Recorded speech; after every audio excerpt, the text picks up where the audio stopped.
Hello दोस्तों, आशा करता हूँ कि आप सब ठीक हो, खुश हो, वेल हो, फाइन हो, गुड हो। तो प्रीवियस वीडियो में actually we have discussed about what sort of active directory is, and we have also discussed about the introduction part in the previous video itself, and we have also learned about sort of advantages and disadvantages, a brief discovery, a brief summary of what an active directory is, what sort of activity an active directory does. Okay, so those all things had been covered in that part. So if you are new to this channel, so please go through and learn about and see about what sort of advantages and disadvantages an active directory has. Okay, what sort of group policy it has. Okay, so those all things basically covered in that previous videos, but if you are new, so you have to go through that and look after that, and you can get an awareness and get an idea about what sort of activity a active directory basically does. Okay, so parts had been already covered. So in this part 3 we'll be having a discussion about use of alternate authentication. Okay, so those all things will be covering in detail. Okay, so when an user or an we can say when a threat actor or someone, okay, so the advantages of having an active directory is what it basically protects all the user services.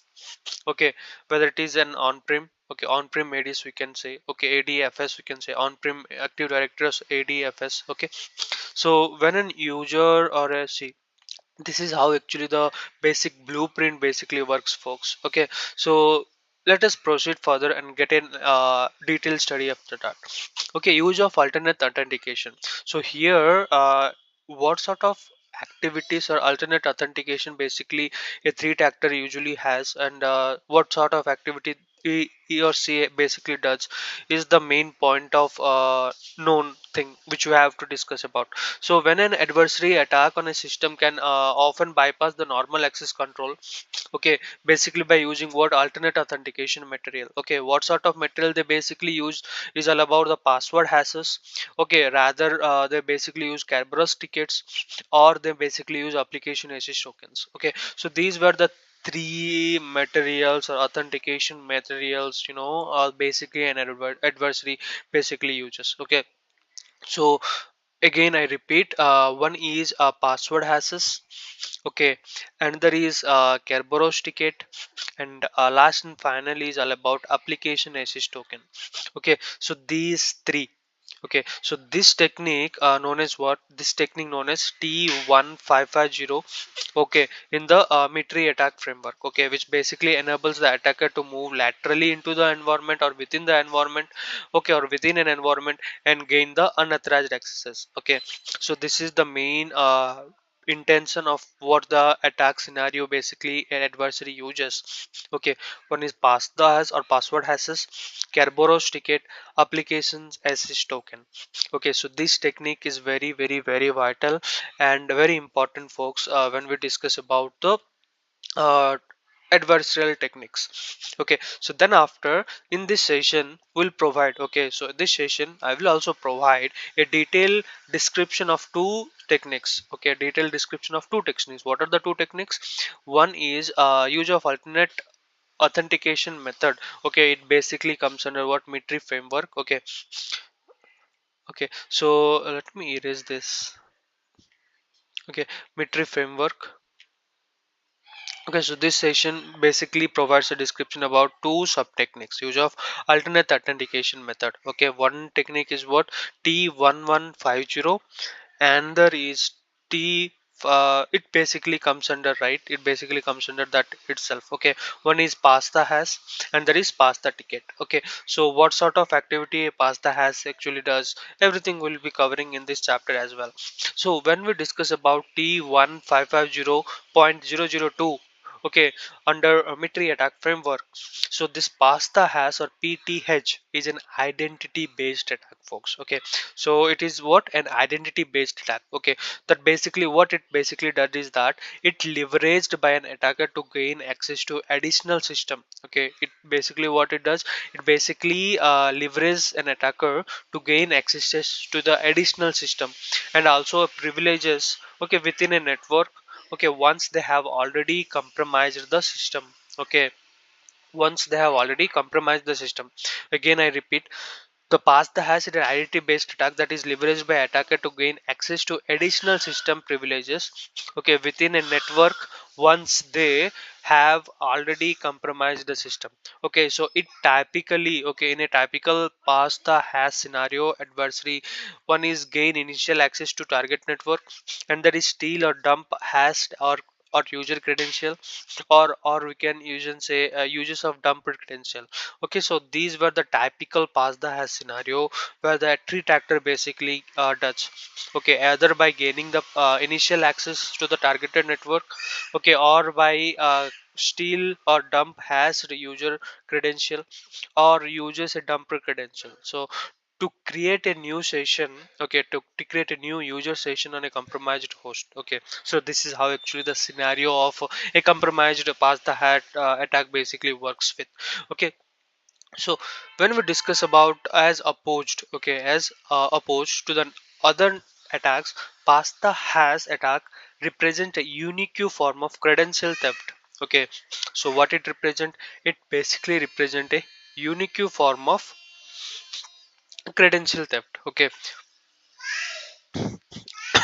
sorry, where an attacker leverages the Windows new technology LAN manager.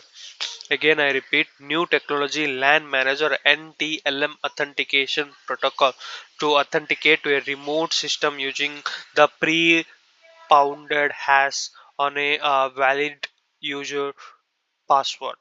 Okay, when a user logs into a when a user logs into a Windows system, okay, that relies on the NTLM protocol, the system generates an NTLM hash and the user password without leveraging a technique called salting. Okay, that basically enhances, okay, that enhances the security to a hashed password and store on several domain controller. Okay, so this is the main intention for main study. Okay, as opposed, okay, to other actor, pass the hash attack represents a unique form of credential theft. Okay, so basically what it does, the attacker leverages the Windows new technology LAN manager.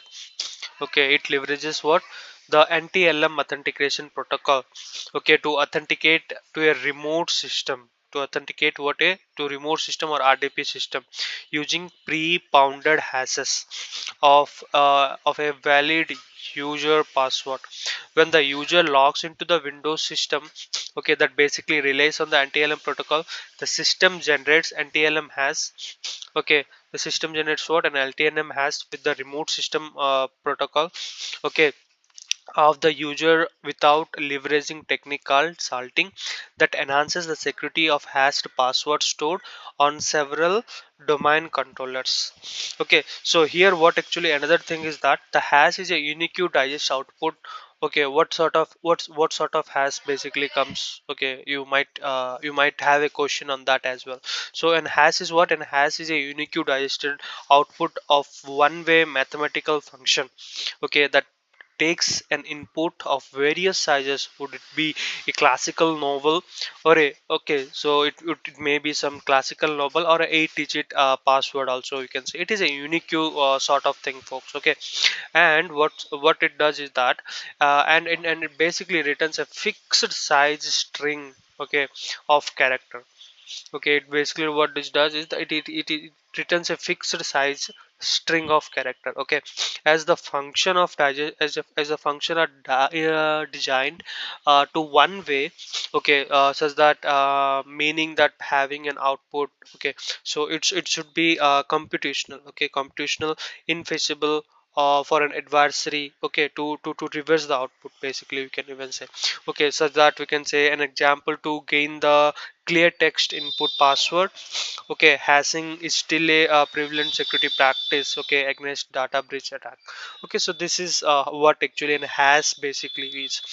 Okay, so it is a long and unique digested output of a one-way mathematical function, okay, that basically takes the input and of a various size, okay, size, and it may be some 8-digit password also, we can say. Okay, so basically works on how the attacker basically stimulate the things. Okay, as the function are designed to be one way, meaning that having an output, it should be computational feasible.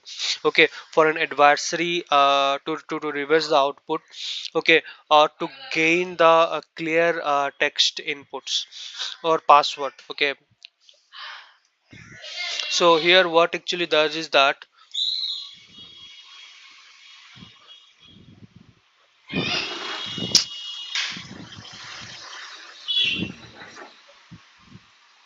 here what actually does that NTLM is a what NTLM is a single sign-on method. Okay, that you basically utilize a challenge. Okay, so it's a challenge or response system to verify the user's identity without requiring the user's password. Okay, therefore this attack technique does not require adversary to use any third-party cracking tool. Okay, such as plain text version or a password is not needed. Therefore it eliminates the need of to perform time consuming cracking operations. Okay, so what actually is that NTLM is a single sign-on method. Okay, it doesn't require a SSO, we can say, right? We are saying, right? So it basically records a very, it doesn't have MFA as well, right? So when the NTLM is a single sign-on method that basically utilizes a challenge response system to verify the user identity without requiring the user password. Okay, without recurring the user password. Therefore the attacker technique does not require adversary to use any third-party cracking tool, as the plain text version of password is not needed. Okay, therefore it basically eliminates the need to perform the time consuming operation, consuming cracking operation. So when we discuss about the attacker.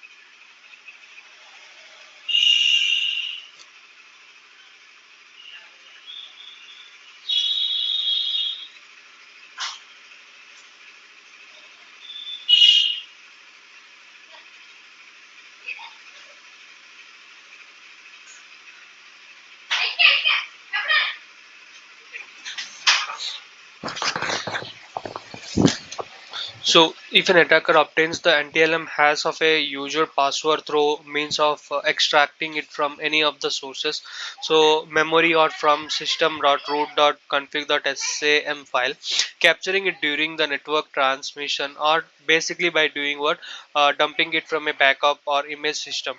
Okay, they can utilize the hashed password. Okay, by passing the hash to remote system. Okay, that basically recognize the compromised user accounts as well, folks. Okay, so depending on the privileges and the level of accesses, right?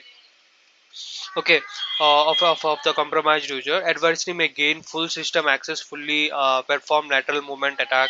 Okay, so these sort of attacks basically they basically does, folks. Okay, so if an attacker obtain the NTLM has user password through means such as extracting it from any of the sources, okay, memory or something, it basically does. So it is basically important to note that this is not a vulnerability but rather a deliberate design.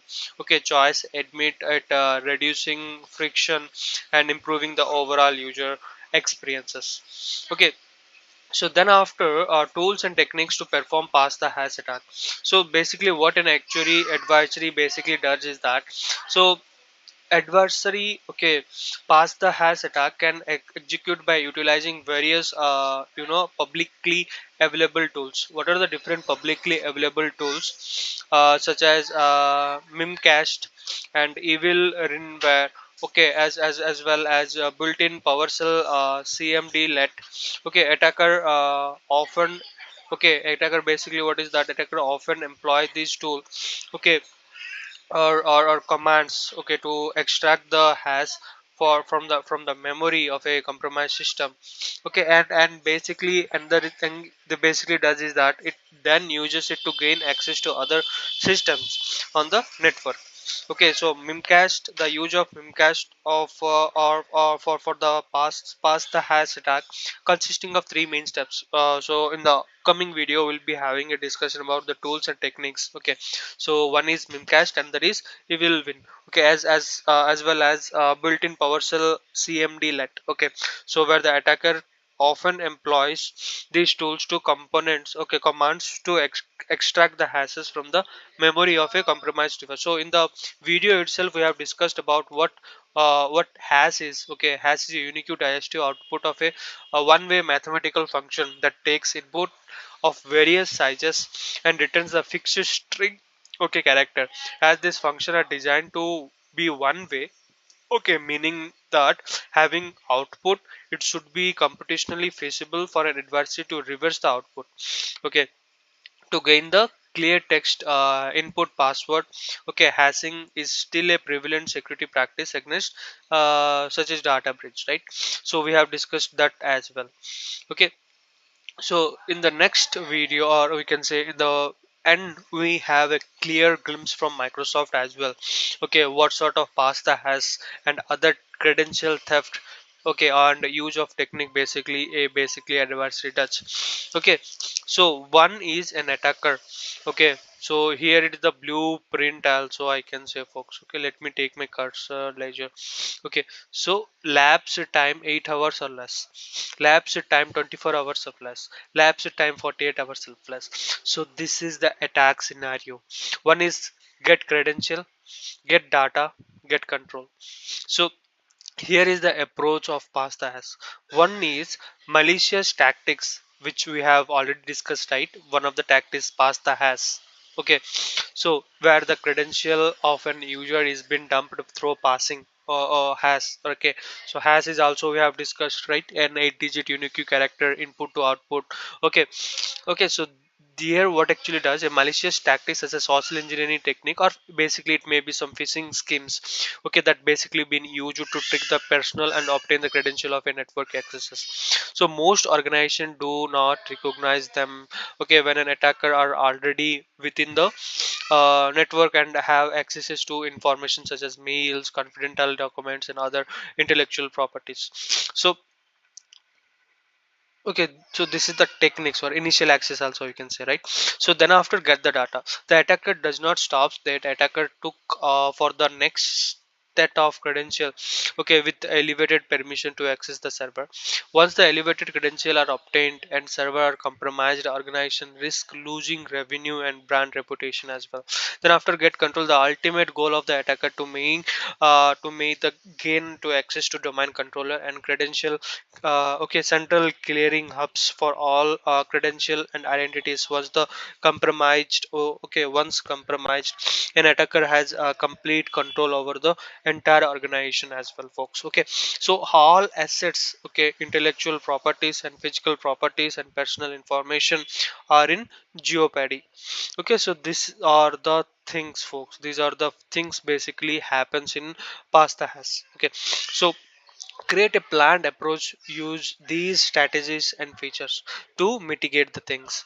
Okay, one is identify all high value assets, okay, assets, protect against known and unknown threats, detect PhD past the hash and related attacks, respond to suspicious activities, recover from the bench. Strategies, when we discuss about feature and description and available on required upgrades, so these things we can take into action. One is log on restriction, enforce credential, remove LAN manager, remove plain text credential, okay, from LSAASS for domain accounts, restrict admin mode from remote desktop control. Okay, whenever we are giving remote desktop, you should not have to give access to remote controls.